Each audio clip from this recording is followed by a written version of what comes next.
दुनिया में कोई व्यक्ति बुरा नहीं है और कोई जानबूझकर बुरा करना नहीं चाहेगा, क्योंकि सबको पता है बुरा कर्म करने पर बुरा परिणाम मिलेगा। समस्याओं के चलते हमने अपने पिछले समय में देखा, लेकिन कोई ऐसा बुरा कार्य हमसे हुआ नजर नहीं आ रहा है। फिर क्यों हम कई समस्याओं में जूझ रहे हैं? जब बुरा नहीं किया तो बुरा हो क्यों रहा है? इसका अर्थ है हमने कोई अच्छा काम किया है जिसे हमें नहीं करना चाहिए था, जो प्रकृति को पसंद नहीं आया।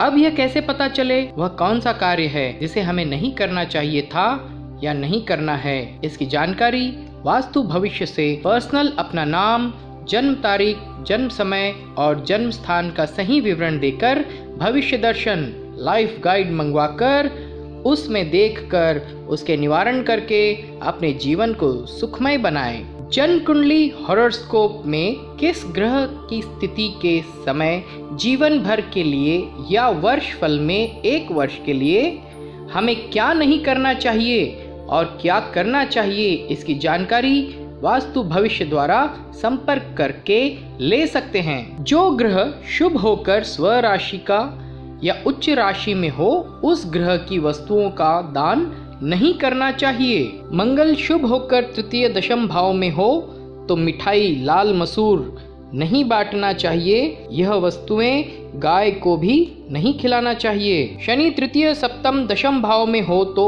कॉकटेल पार्टी, शराब पिलाने का कार्य नहीं करना चाहिए।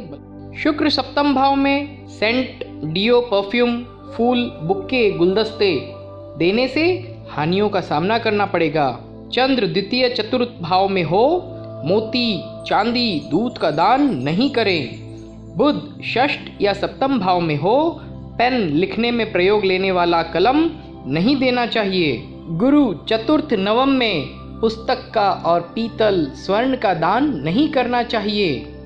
सूर्य लग्न में गेहूं, गुड़, तांबे के बर्तन इत्यादि का दान नहीं करना चाहिए।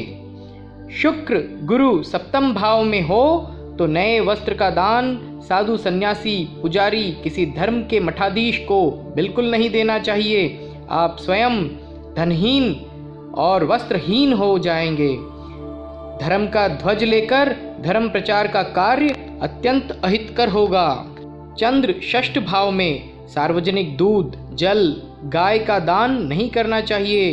प्याऊ, कुआं, बोर, तालाब इत्यादि नहीं बनवाएं। इसके अलावा इनकी मरम्मत के लिए भी धन का दान नहीं करें, वरना परिवार के लिए अशुभ, संतान जन्म में दिक्कतें आएगी। गुरु दशम भाव में चंद्र चतुर्थ में हो, व्यक्ति पूजा स्थल, मंदिर, मस्जिद, गुरुद्वारा अपने धन से आम जनता के लिए निर्माण करवाएं या निर्माण में सहयोग राशि दे तो झूठे आरोप में फांसी तक हो सकती है। चंद्र द्वादश भाव में किसी धार्मिक व्यक्ति या साधु को प्रतिदिन रोटी खिलाएं या छोटे बच्चों के लिए निशुल्क शिक्षा का प्रबंध करें या निशुल्क स्कूल आदि खोलें तो आप पर ऐसे कष्ट आएंगे जिसका अंत समय में आपको कोई पानी तक पूछने वाला नहीं होगा। सूर्य सप्तम या अष्टम में प्रातः और सायंकाल के समय दिया हुआ दान विष के समान फल देगा। शनि लग्न में गुरु पंचम में भिखारी को चलता हुआ पैसा या तांबे का पैसा, तांबे के बर्तन दान में दे दें तो आप संतान को मृत्युतुल्य कष्ट या उसकी मृत्यु तक संभव है। शुक्र नवम भाव में किसी अनाथ बच्चे को गोद न लें, अनाथ बच्चे को गोद में भी न लें या अपने घर में रहने का स्थान या रुकने के लिए भी न कहें। अनाथ बच्चों को किताब या पढ़ाई के लिए फीस की सहायता देने पर अत्यधिक धन की हानि होगी और आप निर्धनता से पीड़ित होंगे। शनि अष्टम भाव में यदि आप सराय, धर्मशाला, यात्री निवास बनवाएं या ऐसे कार्य में धन राशि सहयोग दें तो आप स्वयं बेघर और निर्धन हो जाएंगे।